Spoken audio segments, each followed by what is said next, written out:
تخيل 3 لواقح رياح تسكن لواقح رياح في لواقح رياح بداخلها مثلث كوني يشكل منظومة كونية. ده إعجاز الخالق.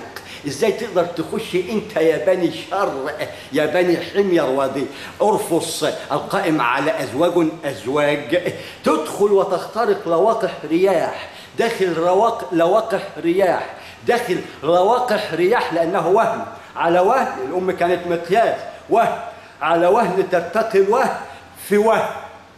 يبقى 3 وهم ذكر زوجين، ولا بد ان نعي ان الحامل الوهن. وده عظمه الايه من غير اسفنج ولا سوست، حاجه عظيمه رفعها بلا عمد من خلال العلم يشكل لك قشعريره للابدان، يقيم هذه المنظومه حتى يخلقك منها ويقول لك دي ملكك وتعمل كده اهو. دي ما تبقاش تقوى الله.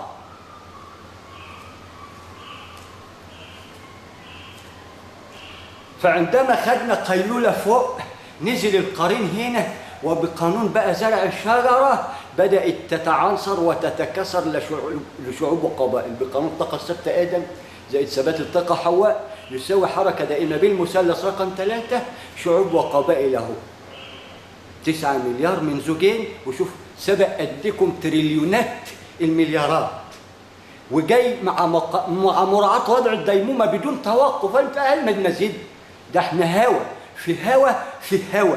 هل انت يا بني زي ما ذكرت يا عم هلال يا سمهيت وفند بالنسبة للعلم، لانك واقف عند الدائرة المغلقة على الحزام وتضرب من تحت الحزام بتتسلق هذا الديناصور. وصلت للحزام الآيش اللي بنسميه في الجيش آيش. وصلت بالهوك ده وانت بتتسلق هذا الجبل ووقفت تضرب من تحت الحزام. ما عندكش القدرة تطلع وتواجهه وتديله على قفاه، لا انت وقفت عند الحزام لان ما عندكش القدرة تتقدم لانك بلا مقياس. 9.9 أي مثلث عدة هندسة إذا انكسر تشتري غيره ب10 ساغ ولا تعي حتى علمه. تقول لي ما اعرفش الا مثلث عده الهندسه. خد مثلثات كونيه تنتمي لمثلث عده الهندسه اللي المفروض تكون انت مقتنيه يا سي المهندس يا لبق.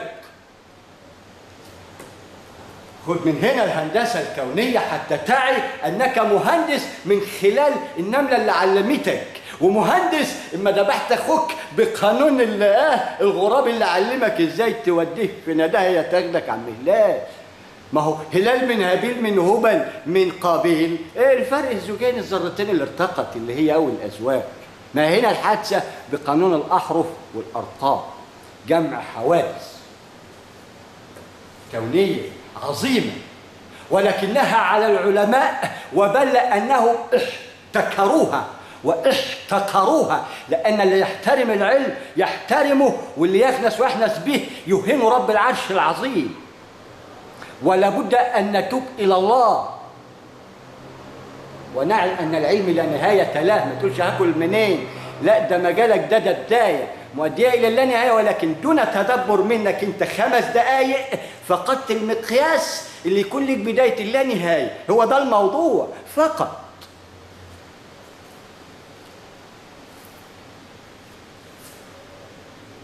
فعندما تعي انك لواقح رياح في لواقح رياح داخلها منظومة كونية تسمى مثلث كوني قائم على ثلاث شعب.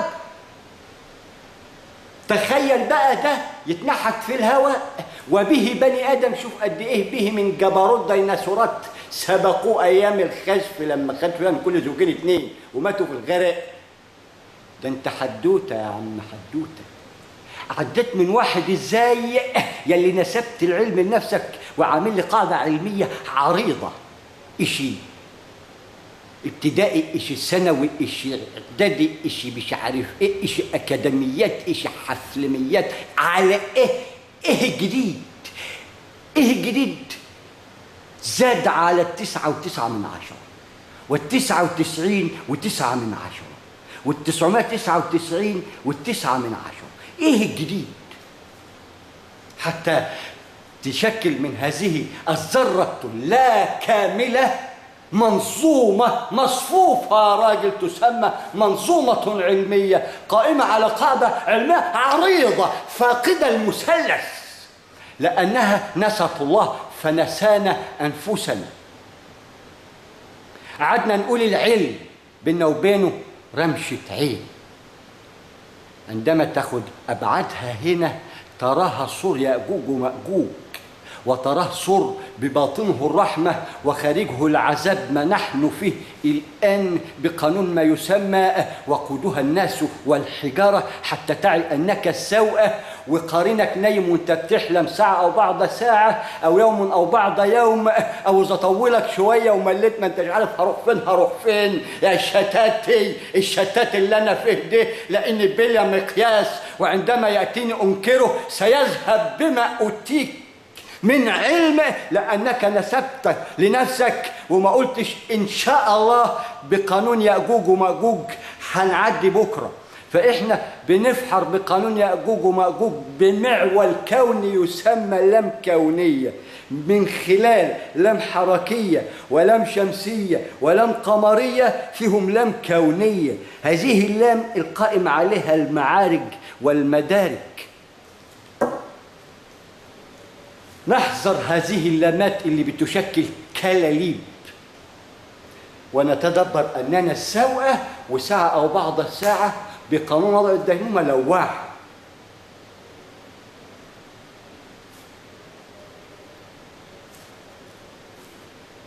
لواحته وما أدراك أتو. ما هو أنا هوريك تقرأ إزاي القرآن بالمثلث تراه نور في نور في نور مؤدي إلى بداية نور يشكل كوثر اللانهاية، أي بداية اللانهاية، لأنه خلقك حتى ترى ما هو بمقياس ذرة، وهيفتح بعد ذلك عينيك خلق من بعد خلق مقياس ترى به أقوى من ذلك، لأن هذا المقياس لا يقوى عما هو بعد هذا الألف عن مدار النجم اللي انت بيشكل لك الحزام اللي انت متعلق فيه، خايف تطلع. عارف لو طلعت رقبتك ده انا السعك هلال تلاقيك ميت وما انت بميت، الى ان يتسنى لك التاكد بانك ميت، ولكن اعطاك ما يسمى الجوارح اللي تشكل لك هنا يا عم هلال ملائكه، حتى لا تكون زي اهل الكهف تستنى اللي يقلبك، لا اداك الجوارح تعمل، وهذه الجوارح عد من ملائكه اللي بتسمى حواس، دي اللي هتبقى النفس اللي هتنعم لانها هي ما تستشعر. فهنا عندما نرى مثلث الخاتم راينا هذا القران اللي شرحنا فيه مثلث ما لا عين رأت من خلال أدراج رياح، داخل أدراج رياح في أدراج رياح مفتاحهم المثلث، ومش المثلث اللي معاك، لا، المثلثات دي مرقمة، مش زي وديعة تروح تخش بالخديعة، لا لا، دي مرقمة حرف ورقم، صاحب العصاية هو اللي بياخدها بحرفه ورقمه، دي سماته حرف ورقم. عشان الكلام الكتير الأيام دي على المواقع عاد ملوش قيمة، عايزين حديث يتسمع يؤدي إلى نهضة لهذا الفلاح حتى يأكل لقمة نظيفة. لهذا السخط المسخوط بشكل سوء وهيئ له من خلال 9.9 جبروت أنه الله، وأن لا الله، وأنها كينونة تعمل بالاكتفاء الذاتي تأكل بعضها في بعضها، ما لها واضع يا سيدي اللي بذرتها، يعني بذرة هي بتعمل في صمت، يعني خلقك لسانك زي البربنط وخد عهد على نفسه ما يردش عليك، انت تقدر تسمع وانت بتتكلم وما تردش، دي من عظمة الآية الإلهية، حتى تعي أن له هنا مقياس يشكل قرآن ينتهي بالخاتم الصادق الأمين، وما بينهما أحمد اللي عرفوا إنه جاي بآلة، إنه مستوي جاهز، ابن إيه أبو الأنبياء. وهنا محمد، وفي السماء محمود عبد الله.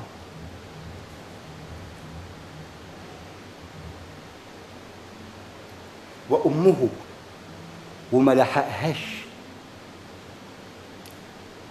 يتيما فآوى. وهو لنا مقياس مع من نحشر، مع من حمل صحيفة كل الأنبياء ومسؤول عنهم، نبي ينبأ عنهم. مسؤولية صعبة. احنا فين منها؟ معاه. وضع لنا المقياس، هل من مزيد؟ يا أهل المدد، من خلال البذرة اللي خدتها كجدر وفرضتها 3 درجات عشان تعلم المثلث.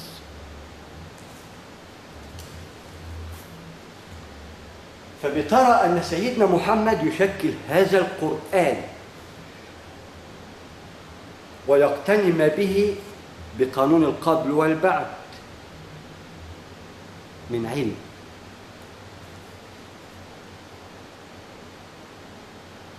وأبو طالب أي أبا طالب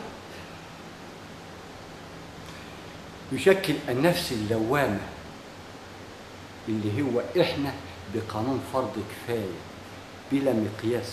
رايحين فين؟ بقانون هلال بقى كتير من خلال أهله اللي حواليه. بلاش أقول الكل، أصل الكل بيزعل مني. إما أقول الكل فرد واحد، الياباني والصيني والهندي والمصري والسيخي والميخي والعلاوي والشيعي والسني والمسيحي واليهودي والكافر، كل فرد واحد، ولكنها تشكل حواس في النهاية مجموعة في نفس كل إنسان، ولم يخلو من هذه المصيبة إلا الأنبياء. يعني كل إنسان يتميز بهذه العناصر، لأننا يوم الدين والدين لله. مفيش حد وصى عن حد. أبو عصاته ومعزتي شغال سيبه في حاله، وأبو صناعة سيبه في حاله، لأن كل دي صلاة موصولة. فيه الدابة اللي بتدب، وفيه الدابة اللي بتصلي، وفيه الدابة اللي بتعمل. ما هو حدد لكل نوع صلاته ولكل نوع عمله.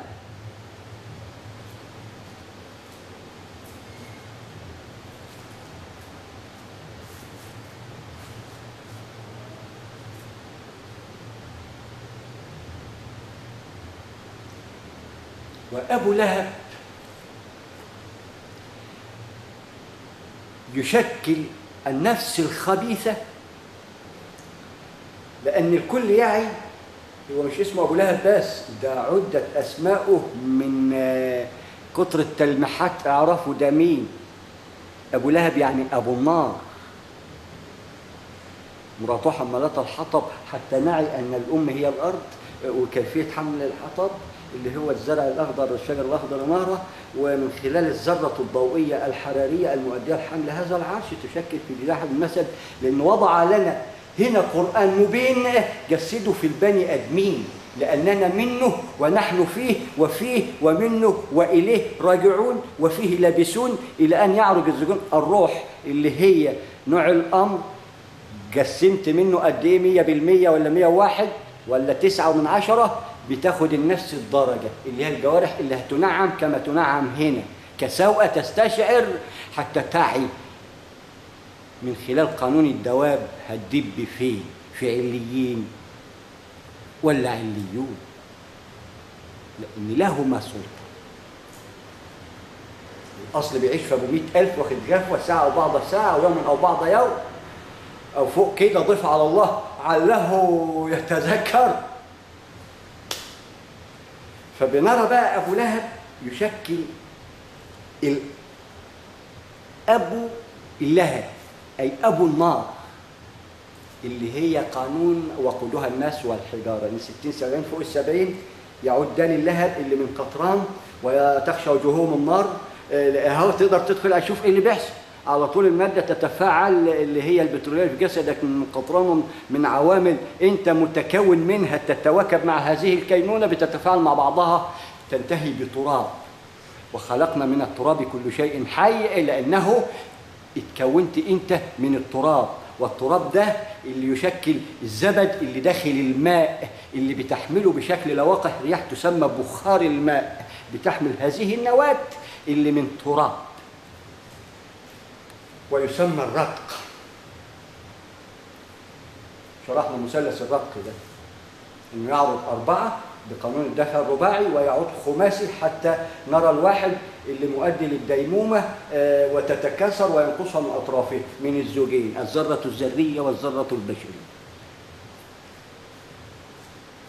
فبنجد إن أبي لهب انتسبت الإبوة بالمصطلح اللفظي حتى نعي أننا أبناء هذه البقعة المباركة اللي بتتكاثر وتشكل ظل في عرش الرحمن بين الظلال وهي في المنتصف، حتى لأننا عولة فحطلنا في المنتصف عشان فاقدين الخريطة اللي مقياسها المثلث اللي بيشكل نظام، والمنظومة ما تقدرش تدخلها من غير نظام، لأن النظام يشكل مفتاح المنظومة حتى تتجول، وهذا النظام يسمى بمثلث.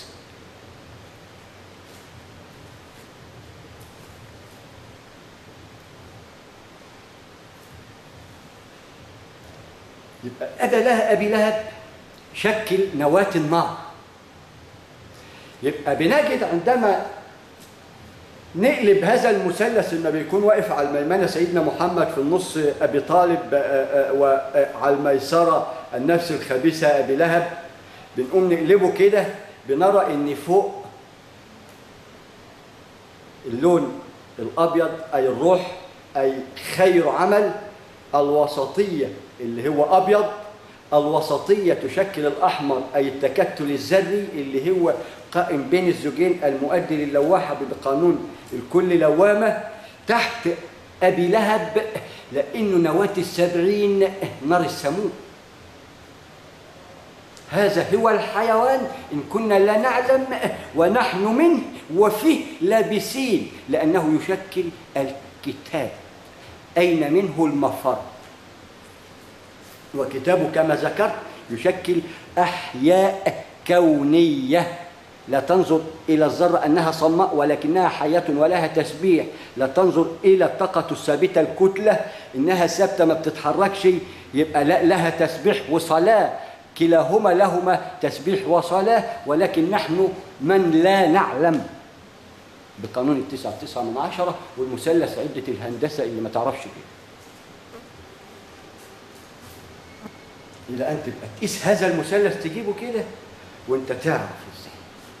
يبقى تحت شفنا نار السموم أبي لهب اللي هو الذرة اللي جت اللي هتفصل بين الزوجين، اللي تخلي النفس اللي هو تقول أروح فين، أصله هنا فصل يروح مع أخوه ولا ابن أخوه، ويعي إن ده حق آيات كاملة، ويعي أن أبي لهب حق وآيات كاملة، وكلاهما آية حتى يكون مصيبة يصيبين بها الله ويشكل فتنة، وبلوناكم بالخير والشر فتنة، حتى تشتغل الشغالة.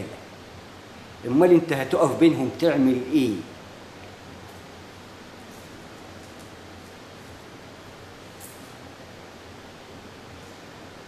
يبقى بنجد أن بهيم النار اللي بيشكل عندما وقال العزيز الرحيم جل في علاه وكنتم أزواجا ثلاثة، لما ذكر الأزواج الثلاثة ذكر أبي لهب اللي هو يشكل نار السموم تحت 7 سماوات ب7 أراضينهم، دي نار سموم، ده وادي ويد غي، هنا له مقياس ذرة ترونها عين اليقين دالة للمجرة الكونية اللي بنشرح فيها في الدرس.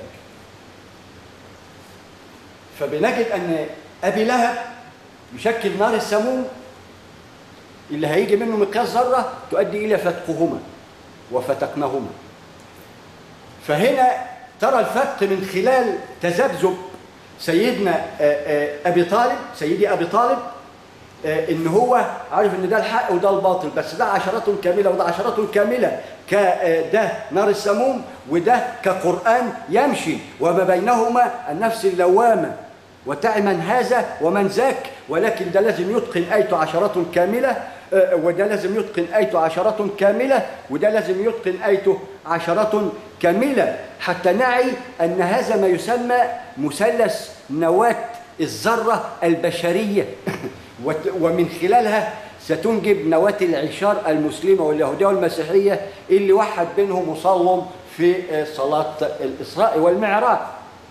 وبعدها تفرقنا بعدها ب30 عام بالظبط، مش 11 يوم، لا 30 مقفولين، احنا ال11 اصلها اشتغلت علينا كتير قوي، تواريخ بتعد ورحنا فيها أونطة بوش.